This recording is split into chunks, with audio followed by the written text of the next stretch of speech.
And now Yaakov summons his sons to reveal to them the final redemption. But he will not be able to, so he gives them blessings of their destiny. Perek Memtes, chapter 49, Aleph, verse 1. Vayikra Yaakov Banav. Yaakov then called his sons. Vayemer, he said, gather together, and I will tell you, and I will tell you what will happen to you at the end of time. Wow. Okay, Aleph. Let me tell you, he wished to reveal when would be the end of the descendants' exile. But he began to speak of other things. So he actually was playing, come around, I'm going to tell you the end of days. End of days, Mashiach. Wow. But he doesn't tell them that. He goes on to other things, right? So the Torah says because he wanted to, but the Shekhinah didn't allow him. He wasn't authorized from Hashem to tell them the end of days. So he's telling them their destiny in the world, or their blessings and maybe direction of their destiny. Just to understand, what was Jacob thinking? Why did God veto him? Like, why did he want to tell Mashiach comes? So the answer is, as in the Rebbe, that Jacob actually saw when the final redemption would occur, be thousands of years later, like now, right? Thousands of years, like 3,000 plus years from then. Mm-hmm. Yeah, because of all the misdeeds and the missteps of exile. So he thought if he would tell his sons that in 2026 or 2025 still, Mashiach's going to come, that would motivate them to really not to stay away from bad, because the exile is caused by sin. And if you know that potentially you could be here until 2025, you'll be like, we're not going to sin. We're going to put padlocks on sin and tell their kids to not sin. After all, Jacob saw that by him coming to righteous Jacob coming to Egypt, it shortened the decree of the 7 years to only 2 years. So he was trying to give him a strategy, saying, look, if you just let it go laissez-faire, 2025 is Mashiach's going to come. Amen. That's a far time from then. So you don't want it to be that. Be extra righteous. And Jacob's strategy might have worked, but here's the reason God didn't let him do that.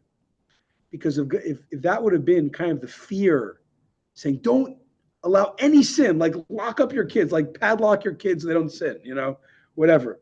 That's a very external type of relationship to good. It's a fear of, of consequence, of exile.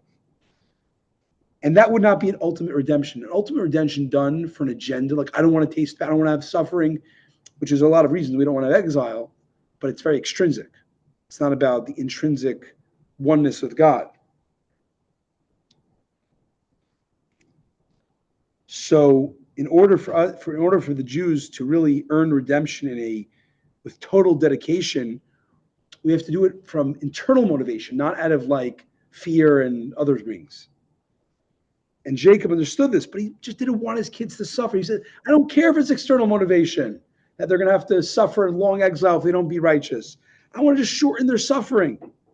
But God insisted that the redemption must be absolute. Wow. And not externally motivated. And that's why God withdrew the knowledge of the end of days from the Jewish people. Okay.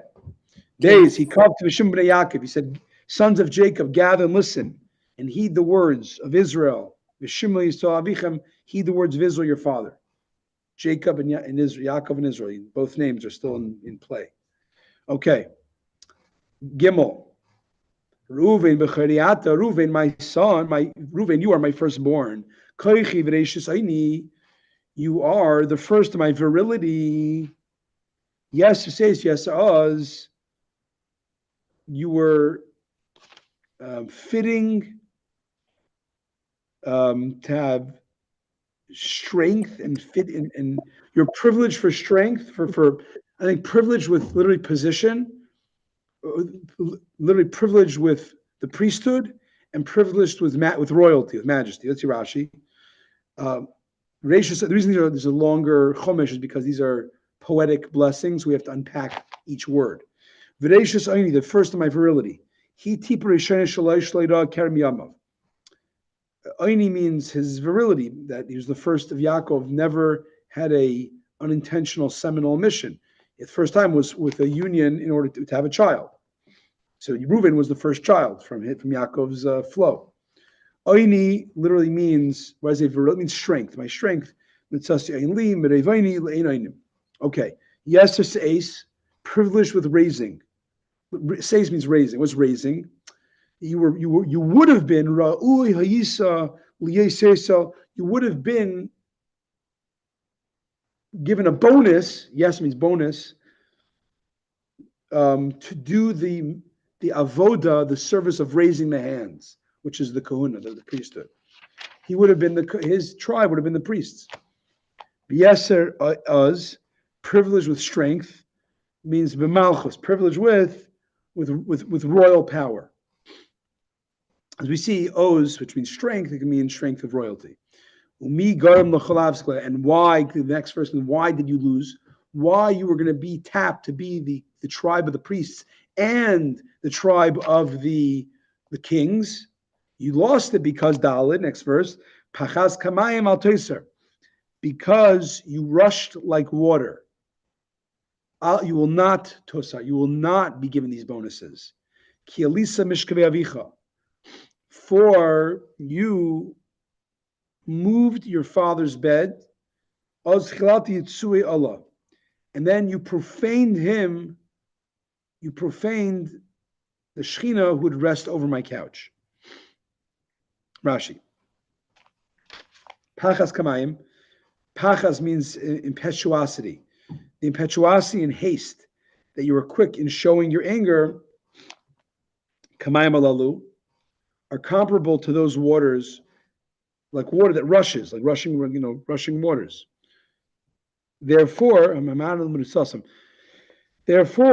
next word, al tosar, you will not be bonused. Tosar means like a bonus, like a dish. You will not be given addition to take these bonuses that were going to come to you. And what was the haste, the impetuosity that you showed? Pachaz asher pachaz. What was the haste that you were hasty with? It was kielisa mishkavicha askilata, that you moved your father's bed. You went up on your father's bed and then you profaned him who rests over my couch, i.e., the Shechina that would rest over Yaakov's couch. Pachaz.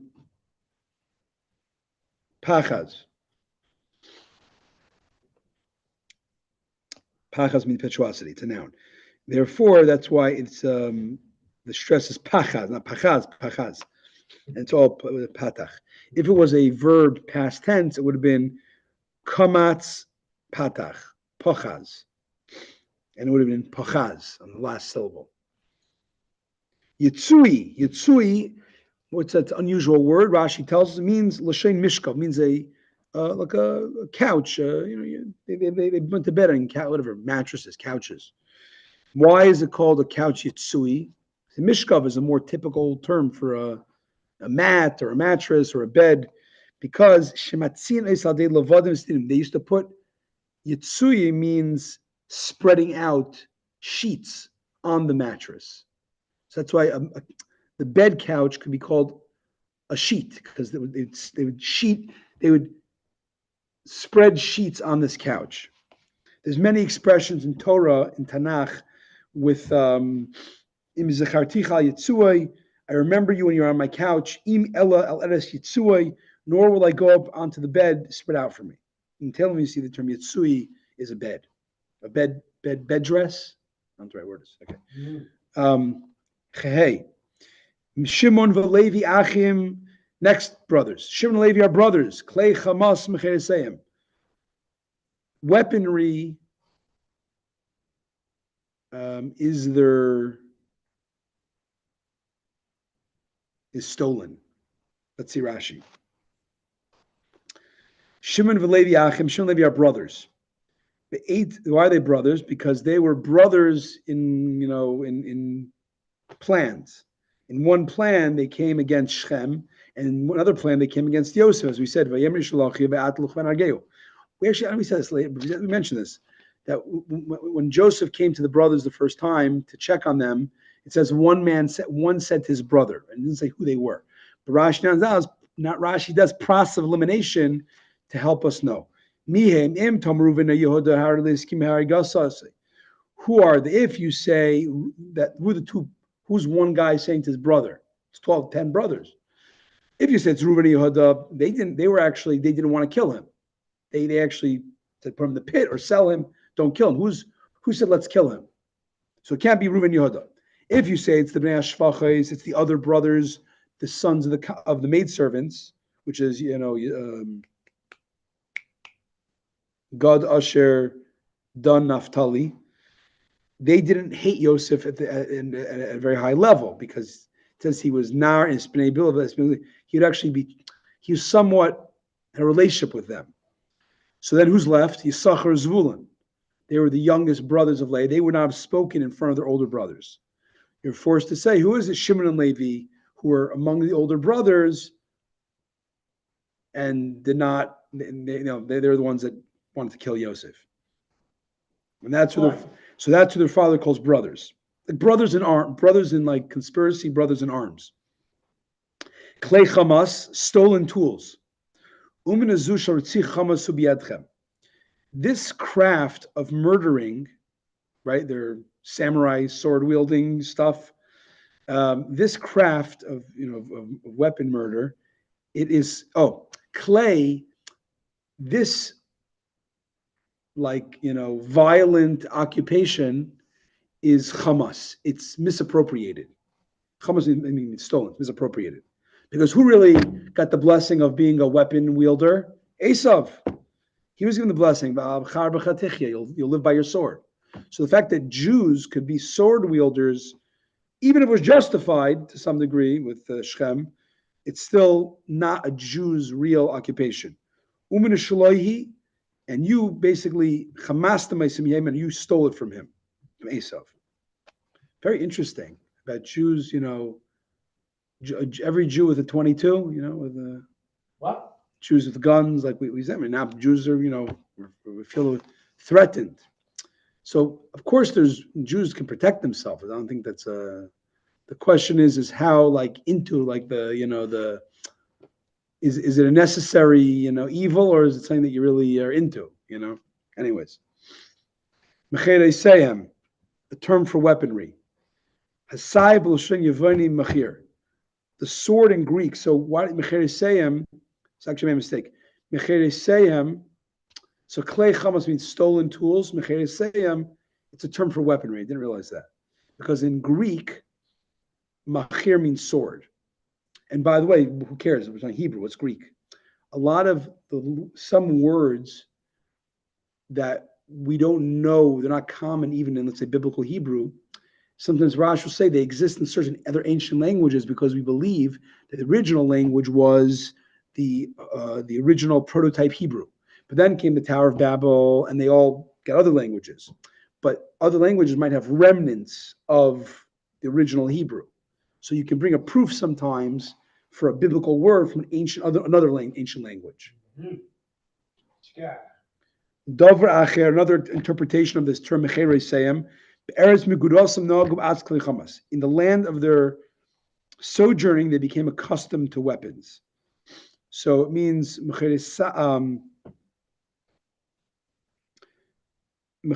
means you're sojourning, your custom land.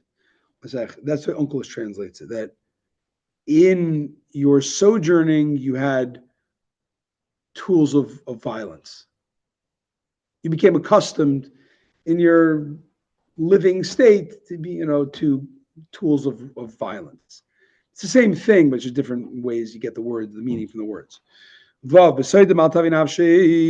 Yaakov says, in their secret of Shimon and Levi, my soul should not enter bikalam into their secret, in their gathering. Al techad kvedi, my honor should not be included in their congregation.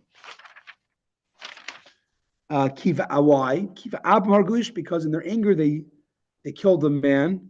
And in their will They uprooted an ox, says Rashi. B'soidim al tovei nafshi.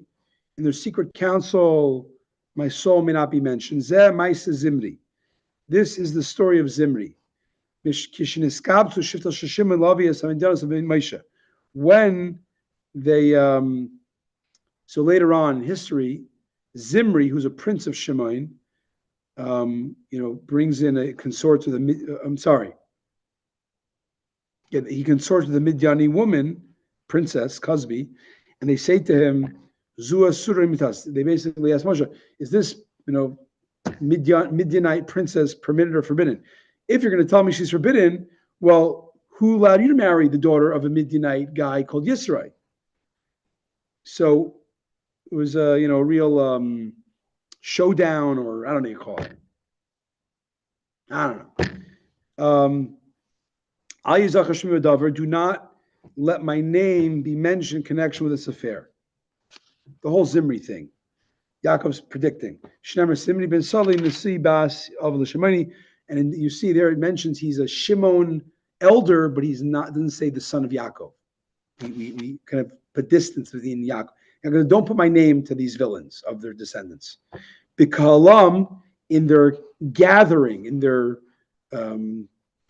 mob, in their mobbing, Kishiyakal Korach and Korach gathered the people from Levi. When Korach, who's from Levi, gathered people to be a mob against Moshe and Aaron.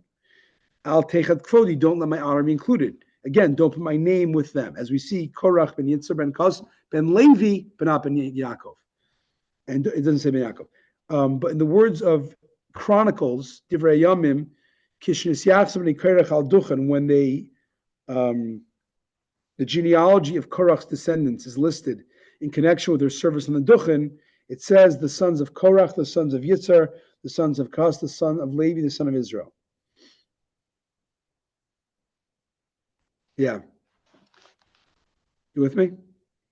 Elsewhere, when it's more and more matter of fact, not in the heat of the story, it does put, Korach, son of Levi, son of Israel.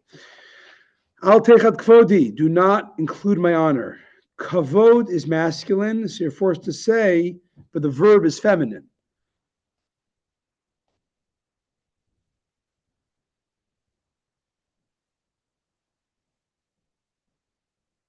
Oh no, not feminine. I take that back.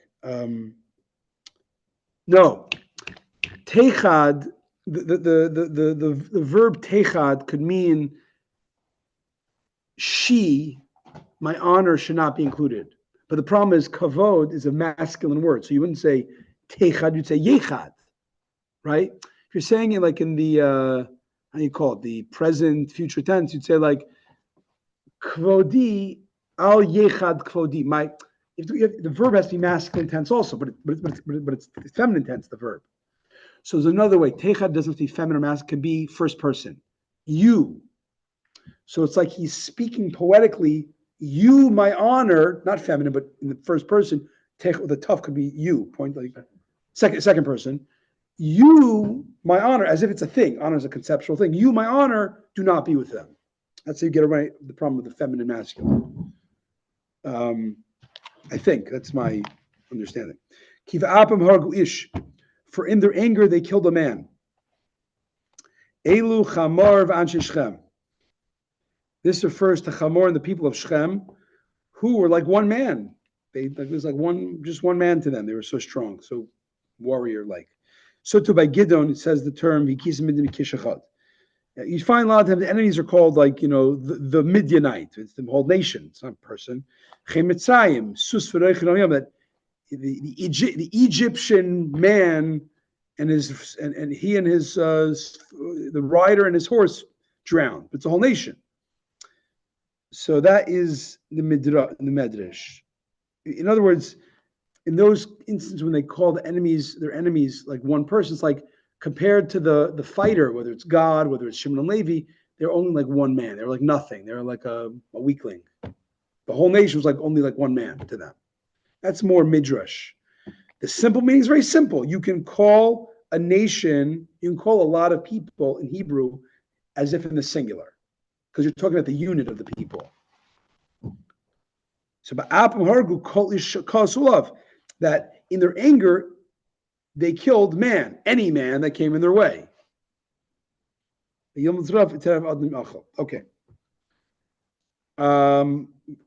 It's not about units, actually. It's so that they killed each man. That's what it means.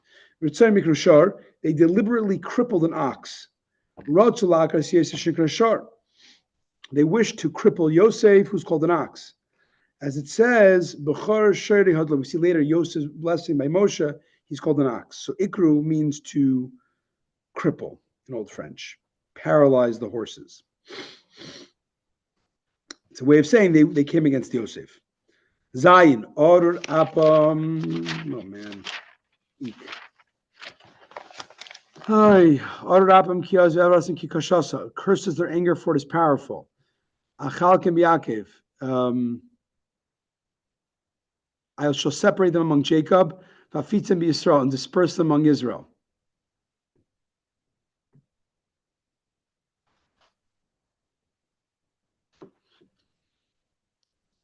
Okay, Zion. Order apam ki oz, curses their anger, for it is powerful. Afilu b'shas techacha le'kila alapam. Even when he admonished them, he only cursed their anger. This is what Bilam said, Ma ekev le'ka be'el. How could I curse God? He himself was not cursed. Achalkim b'Yaakov. I shall separate them within Yaakov. Afridim zemizeh shlei Levi b'min shvatim. I shall separate them from each other, that Levi will not be counted as one of the tribes. Rahim chalukim. So interesting. Number one is he's cursing their anger, not them. That's number one. Two, what's his solution to their misdeed? Separate them. That Levi won't be considered a tribe. So now you understand a deep reason. Shimon Levi is like a nuclear react, is a nuclear chemical reaction or something, So we got to put them aside. Levi, you're not going to be accounted as a tribe. That's another reason why Levi's not a tribe. It's very interesting. You think about it, because Levi, ultimately, what's Levi's role? The priests, the teachers, the spiritual teachers of the Jewish people, right? In other words, someone has a certain tendency to do something bad. What do? Give them responsibility. Give the kid who's could be a delinquent, make him a class leader. Interesting. I don't know if I can say that, but Levi also fought against Korach. Levi was Korach. Yeah. He said that. So you're seeing that the kind of the genetics, the epigenetics of Shimon and Levi is revolution. Is fighting revolution. Like, we're going to kill Shechem. We're going to, even Yosef was protection, was drastic measures to neutralize a threat. They're very revolutionary, it seems like, in a way. Mm-hmm. Like they can't stand injustice, and they do revolutions for it. So what's the solution? Levi is now going to be tapped to be the spiritual leaders. They're not going to be on the same plane as Shimon. I think that's my reading into it. Davar Acher, another interpretation. And we see a fact, as Rashi in the Gemara, we see that all beggars and scholars, scribes, and school teachers mainly come from the tribe of Shimon. I don't know when this happened, but so the reason why they take on those roles was that they should be spread out. As for the tribe of Levi, God made them go around to the granaries to collect Chumash and tithes. He thus made their dispersion in a more honorable manner. Very interesting. I really have to look into this. Like, what's their punishment? They get to be Torah teachers and Kohanim. It's like a funny, it's an interesting thing. Like, you messed up, okay, now you're going to be the spiritual leaders. But it's a way, it's not punished, it's about directing them to do good and not cause harm. Wow. Interesting. Ches. Yehuda, now to Yehuda. Yehuda, your brothers will grant you majesty. Your hand will be at the neck of your enemies. And your father's sons will bow down to you. Rashi, Yehuda, your brothers will grant you majesty. Because Yaakov admonished the first ones in harsh terms, Yehuda began to back away. He didn't want to hear about his mess up with Tamar. But Yaakov said, "He not going to Yehuda. Don't. You're okay." He called them with love, with words of appeasement. Yehuda, you're not like them. Your mistake is not like theirs. Very interesting. It was a mistake. He said to sell Yosef. He doesn't even mention that. He only mentions the prime of the Tamar. I don't consider you did a mistake like their mistake, or as toxic.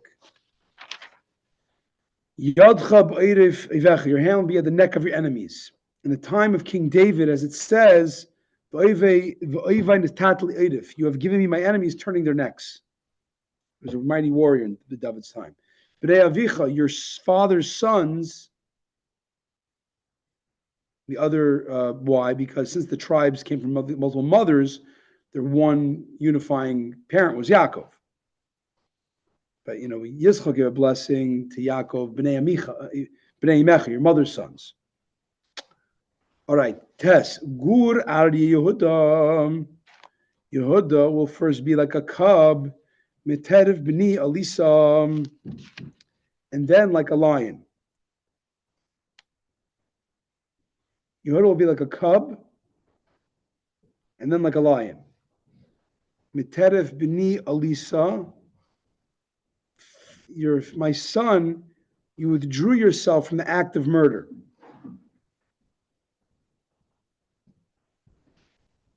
Kara K'aryeh, Kara Ravatzkai. Therefore, he will kneel and crouch like a lion, and like an old lion who will dare rouse him. So let's see. I just pointed out a cool thing before. What's the punishment of Levi and Shimon? Be Kohen Levi, and Shimon becomes scribes, Torah teachers of children, and beggars. It's pretty noble, like for guys who are violent warriors, it's a pretty noble trajectory for them. But it's interesting. I think this idea of like you find someone has a negative trait, that negative trait is trying to stop them from removing the filthy garments of the animal soul. You understand? A lot of times, a person is not the bad kid. He should give him a ton of drugs, so he should shut up and, get a C- on his tests and go to a mediocre school. That kid could actually become a good troublemaker for change. It's an interesting way of dealing with a problem. Mm-hmm. Back to Yehuda. Yehuda, we said, is like a lion to Tess. Gur Aryeh, he's a lion cub. Who's this a prophecy about? Who this prophecy play out with? David was a lion cub. First, he was like a cub with limited but developing power. When Shaul was king over us, he was the one who led us out and brought us back to the army of Israel. He was just a general in Saul's army. But in the end, he is like a lion, Aryeh. When they kinged him over them. And this is what Uncle says, he'll be a ruler at the beginning. He'll have leadership, he'll be a leader at the beginning, but at the beginning of his career. That means the cub. Miteref, from the act of murder. Ma shechashadeticha b'toyrev Yosef chayda achalasnu. From that which I suspect regarding Yosef has been completely torn to pieces. The wild beast. So he's compared to a lion now because you made me feel that Yosef was devoured by a lion. Interesting. What did you just say? I take it back. I'm telling.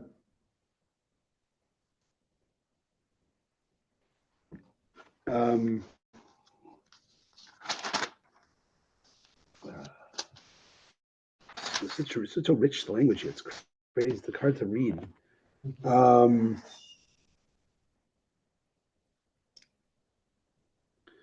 So interesting. Oh, here you go. At first, we said Yaakov was somewhat suspicious of the sons killing Yosef, even though he didn't know for sure. He didn't trust their story entirely. There was a suspicion. We said that earlier, Rashi mentioned that. So, but later on, it turned out at the old story, it turns out that you had actually you actually caused him not to be murdered by selling him. Yehud. Wow. I assume at this point, Yaakov knew the full story. So it's I was wondering that. Like, I remember hearing he didn't know, but it seemed like he knew the story. Yeah. It seems like he knew the story. He's being interpreted as. He's saying the right. Like, I found out later you did not participate in my thinking that you killed him like a lion. Yeah, he knew the Yosef story. Yeah. Interesting, yeah. Bini Elisa, my son, you went up. It means you removed yourself from the act of murder or allowing him to murder and saying, what gain do we have by killing him? And so too in the burning of Tamar, you removed an act of murder from happening. You by being brave and admitting that she's right. So you withdrew from the act of killing somebody twice. Therefore, it's so powerful. Therefore, so you didn't act like a lion to kill somebody. You confessed and you did good. You did a good thing. Like not. Therefore, you're going to be like a lot.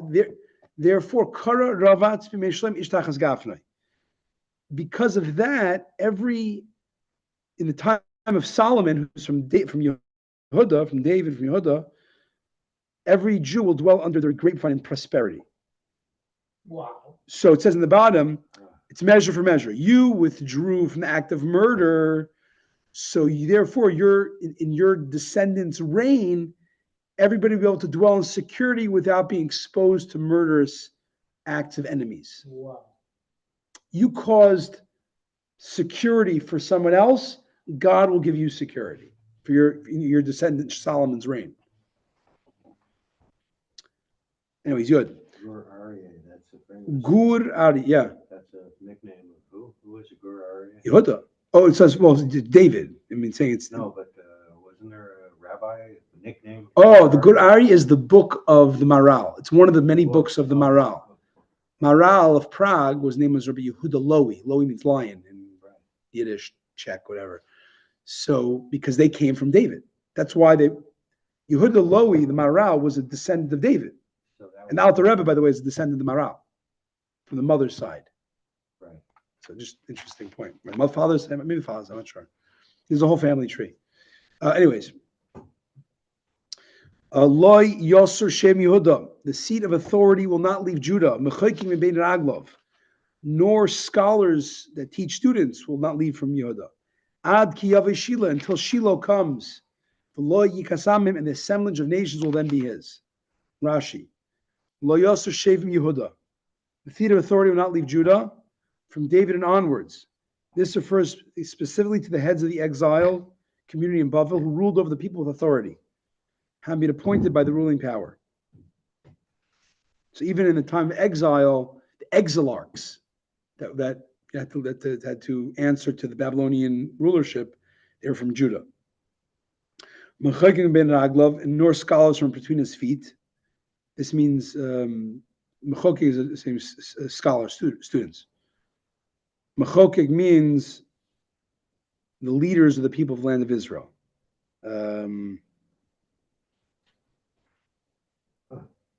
In Talmudic times, students were always saying the feet of their teachers. They sat on the floor and the teacher, I guess, stood in the chair or something. So Mechok means the lawgivers. Mechok means the Torah givers, the Torah teachers with students, like the heavy rabbi teachers. So they didn't have the authority of the exilarchs, but it was still a level of, I think Hillel came from Judah, I think so.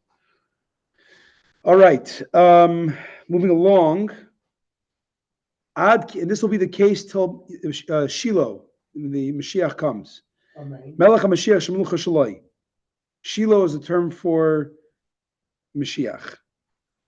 It's a contraction of words. Melucha Shalo. Shiloh means Shehamalucha, the one who the king, the reign will be his. Yeah. It says a contraction of words. But that's the name of the Town. town also. That's Split it's the Messianic town, is that? I'm not sure. That's what the Mishkan was. I'm not sure what it is with Mashiach. Yeah, they split the word up. And get the- I'm sure there's a correlation, but I don't know. So too, Tigrim English. So that's English translates it. The Medrash though says Shiloh means a contraction of the word Shiloh. Shai means a gift, because people of the world will give a gift to Mashiach. Oh, man. I mean, they'll bring tribute or something, whatever that means. But lo yikas amim, and to him, to the Mashiach, the assemblage of nations will then be his. He'll be the, what's it called, the speaker of the UN?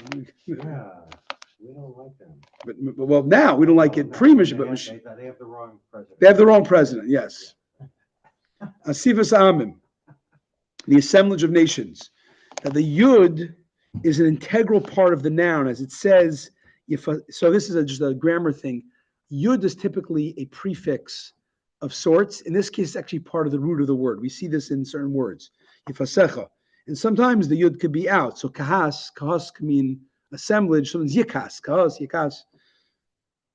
Many words you have this. Sometimes that there's a called ikar nofel, which means that there's a letter could be part of the root, and sometimes you could take away that letter also and still the root.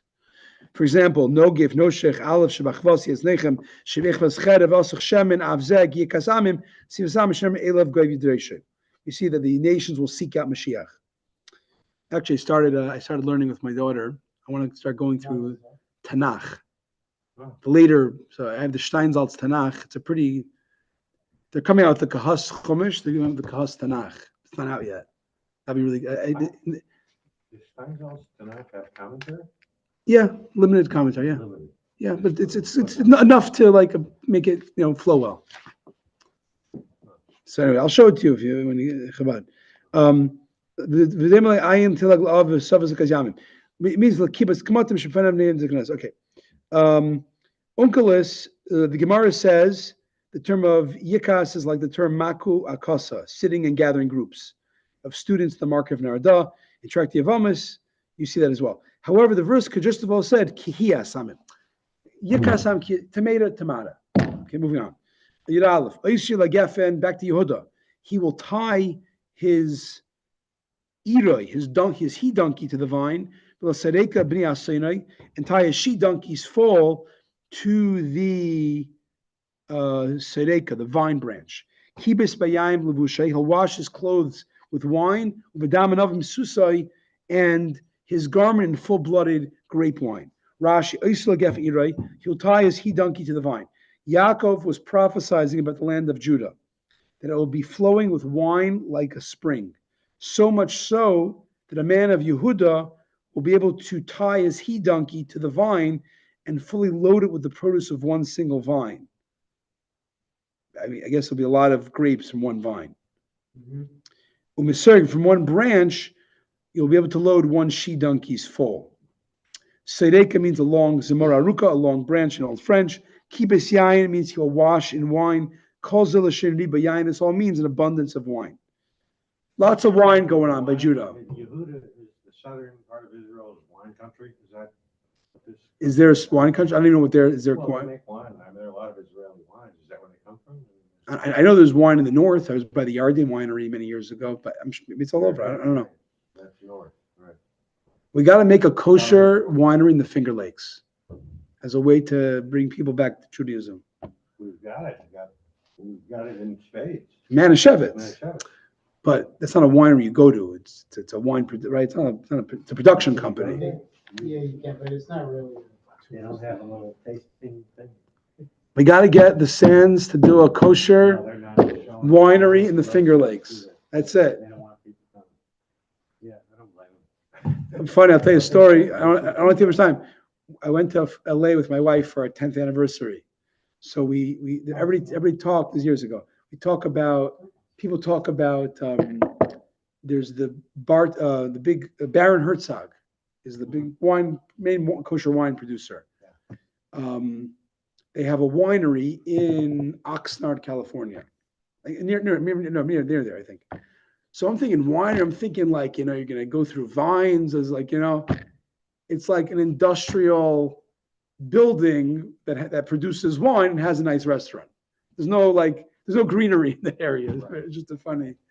Anyways, we need a greenery kosher winery in the Finger Lakes. I think it would be very. Be interesting to know what discussions have been held with Manischewitz about whether they should open their wine to the public or their wine. They're no longer owned by Sands, right? No, They got sold. they got sold, right? Gallo. Who? Gallo. Oh, Sands doesn't have a stake at all? I don't know, but I know Gallo bought it from Constellation. So maybe they'd be interested. Gallo might be interested. Anyway, it's not bad. They need kosher restaurants first. All this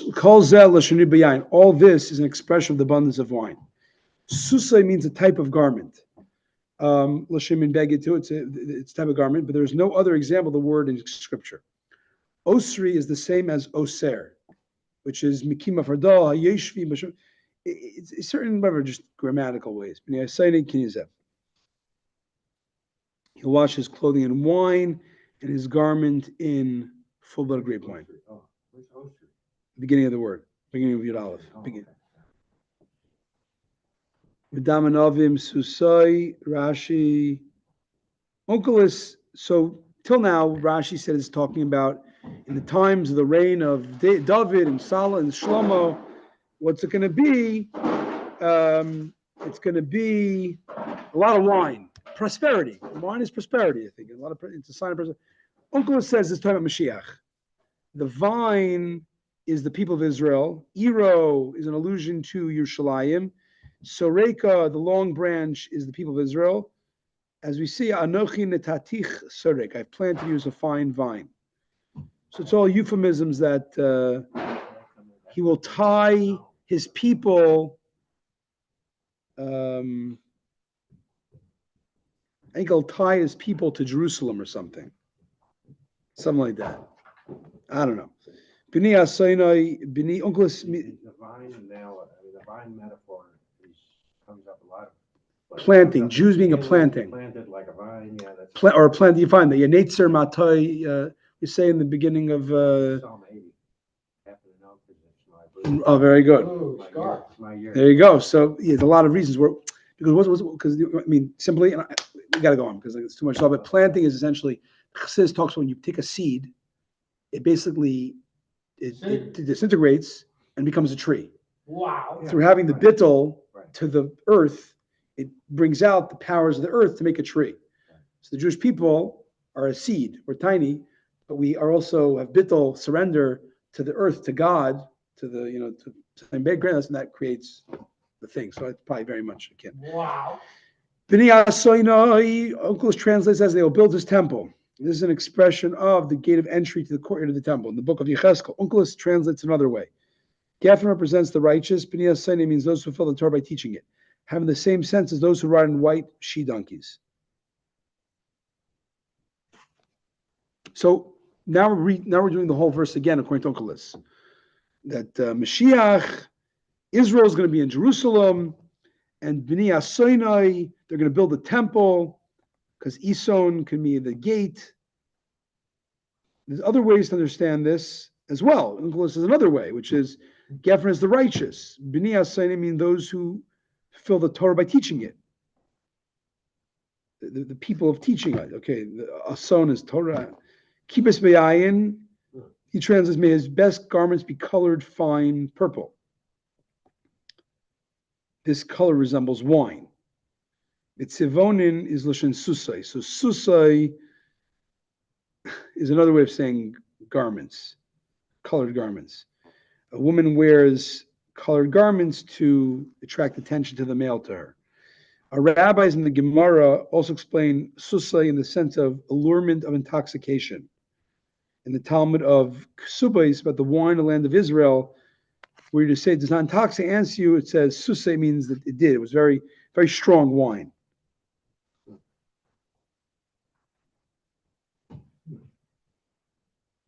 So the Maharsha, if you want to know what the white donkey about being a student of Torah, because whiteness represents clarity. The people that go like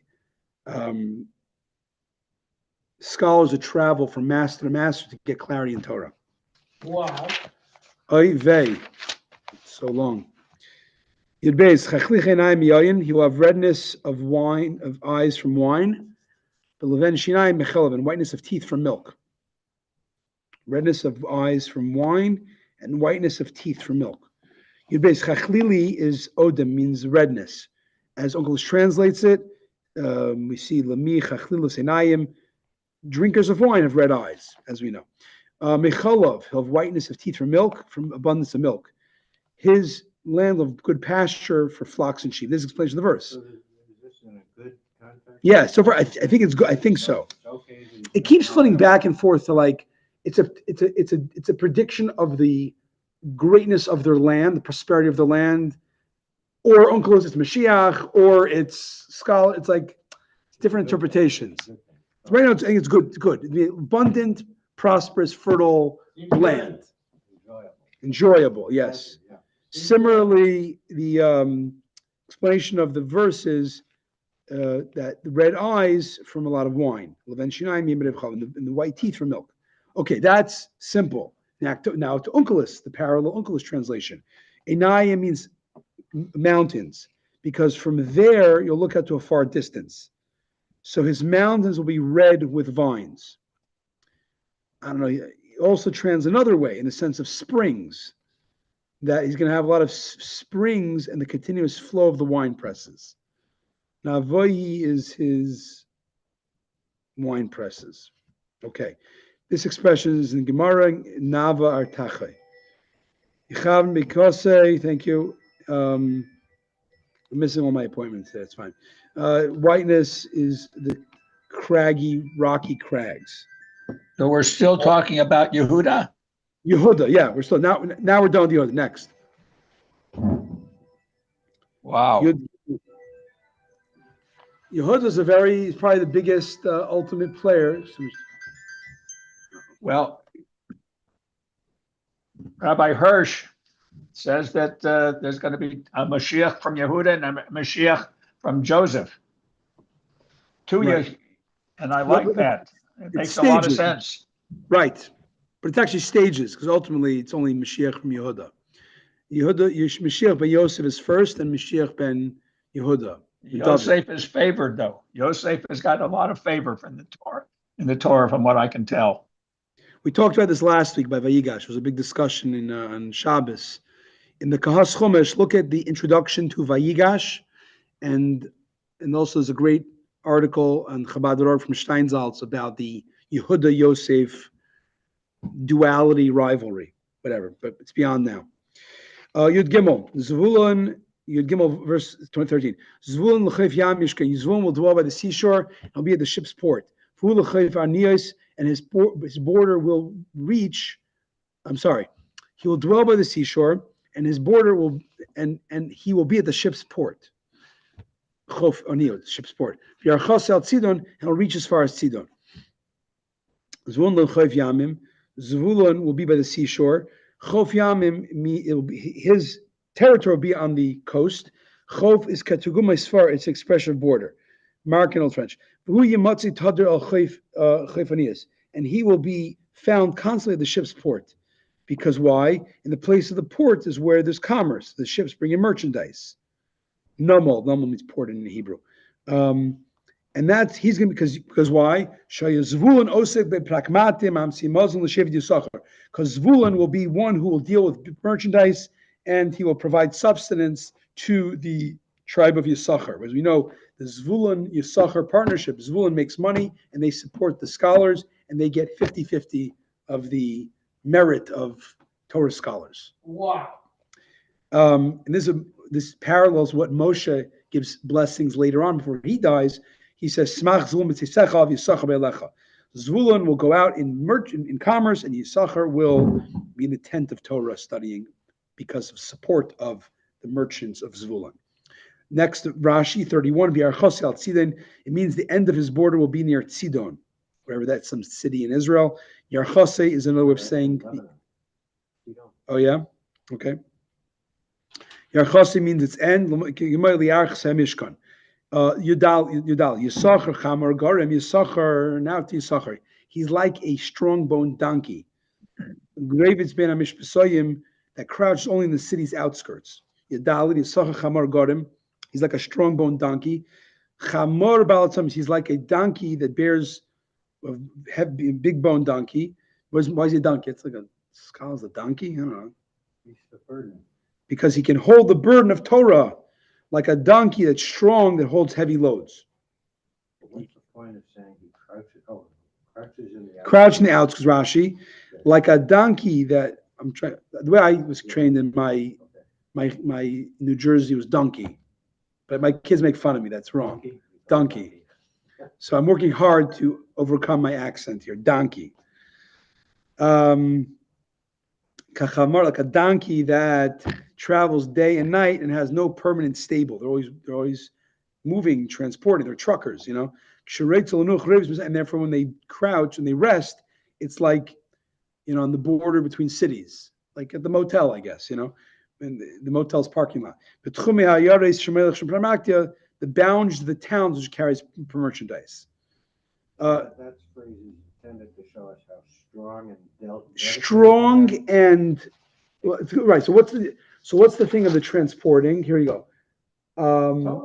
But bear the load, the rigors of Torah study, and also being assiduous. So will be constantly advancing, moving in the Torah study. Why tell us that the donkeys crouch in the outside? Forsaking the comforts of luxurious living, similar to a pack donkey, has no permanent stable, rests only between towns during its journeys. A Torah scholar has no rest in this world and the next world. They're constantly advancing in different vistas of Torah knowledge. So that's it's a heavy load, and it's a constantly moving load. Oh, so even when they're resting, they're on their way. They're just resting to just move on to the next thing. One place to another. Exactly. A heavy load of Torah study, the rigors of Torah study, and the advancements and the consistency of Torah study. Even when they're in the outskirts, they're going to the next job. Right. Okay. They don't take vacations. Exactly. Don't take vacations.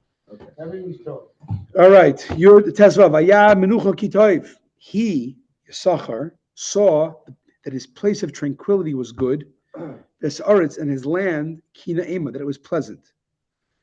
Vayet shichmei lispo. So he saw he had a good land. So he bent down to bear the yoke of Torah. Vayehi lamas ovid, and became one who pays his dues with work. Rashi. Another aspect of Yisachar. He saw that his land, his portion, his territory, his physical farming land was really good, a blessed and good land to produce fruits.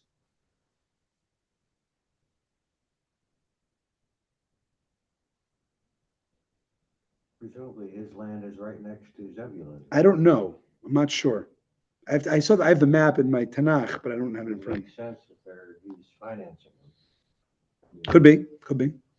Anyways, so he stooped to bear the yoke of Torah and became for all his brethren Israel Lamasa, one who pays dues of service, rendering decisions on Torah matters and fixing the order of leap years. What's the service he does for the other Jews, Yisachar? He gives Torah rulings, particularly about intercalation of the months. That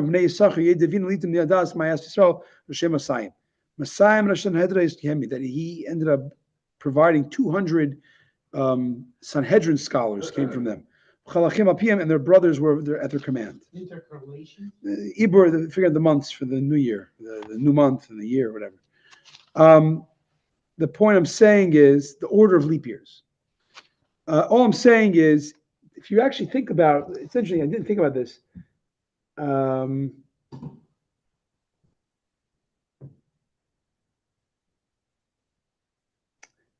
So Yisachar, I never thought of this. Yisachar sound like they don't deal with material living. Zvulun does it, and they pay them, and they split the reward of Torah study. Turns out, Yisachar's got a good land of good fruits. It seems, regardless, that Yisachar has, like, through support and easy farming, they got a lot of opportunity to go study, and they take it as their mission to be of service to the other Jews by being the scholars. Nowadays, right? If somebody's in Torah and doing the right thing, politics and the regular Right. day grind Or less is relevant. great. Yeah. Very good. Great. Tezvav. You saw the drink. I said it already. Moving on. Next page. We're reaching the end. Don Yodin Amoy K'ach Yisrael. Don will avenge his people when the tribes of Israel are united. Rashi. Oh, I skipped the Rashi. V'yet Shechmai. He stooped. Hishbol Shechmai. V'yet Shemayim Hataz Nechem V'gol Tzirkim B'fanam Achedim. V'yet Shemayim L'spel Muchamis L'chvish L'cheres. The uncle says actually a prophecy about Zvula. Yisachar will pitch his shoulder to wage wars and conquer districts, for they were dwelling on the border. And the enemy became a lamas ovid, pays taxes to Zisachar. So for scholars, they're somewhat, worldly. I don't know. Let's say they have to fight. Is that what you just said? Yeah, because they live on the border, so they are like, in many ways, they're the front of the line of fighting the enemy. And they end up winning, and they have people paying tribute to them. So I think they were probably just right inland from. I just look up the. I don't know. Sidon would be the border because it's in Lebanon now. Yeah, I don't know. I don't know the geography. All right. Who knows? Well, there's a map. Just you have to Google it. Dun Yadin Amai. Dun will avenge the vengeance of his people. Rashi says from the Plishtim, the Philistines, as we see in Dvarim Ki Yadin Hashem Amai. K'ach Hashiv Yisrael, when the tribes of Israel will be united with him. All of Israel will be united with him, and he will take vengeance for all of them. Yaakov made this prophecy regarding Shimshon. Shimshon. Another way of explaining it is just like the most outstanding of the tribes, as far as to King David, he'll be like the number one, Jewish warrior, David. Dan will have a warrior like akin to the warrior David. Who is that? Shimshon. He will take vengeance when the Jews are united with him. Meaning one is when they're united with him and he's their judge, he's their leader, he does his Shimshon thing. And he takes vengeance. Another interpretation, he will take vengeance as if he's the number one warrior, as if he's a David type warrior.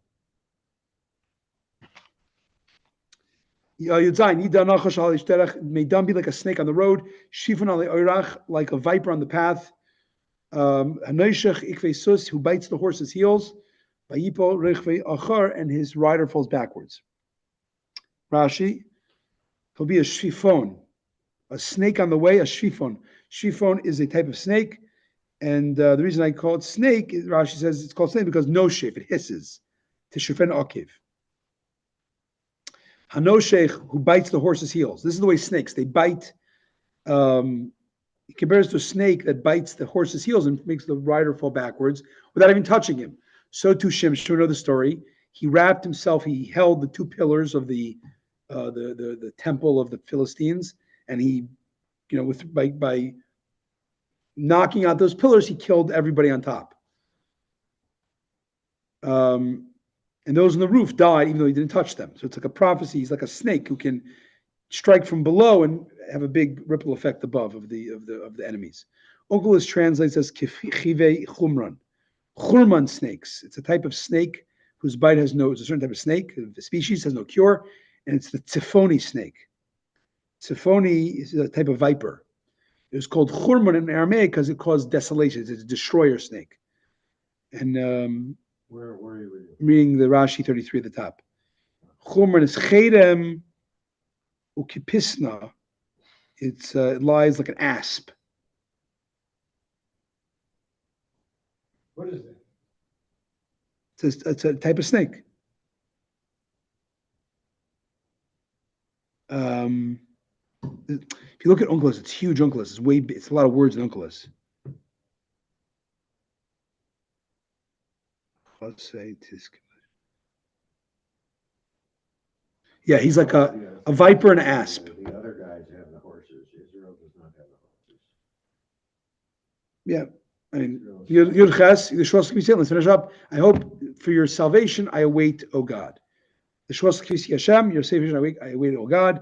This is a prophecy that in the end, the Philistines will gouge Shimshon's eyes, and he will say the famous last prayer to God, Zochreni na v'chaskeni na achapam. Remember me, please. Strengthen me, please, just this one last time. Give me strength this one last time. So he's paraphrasing what Shimshon will say. God, give me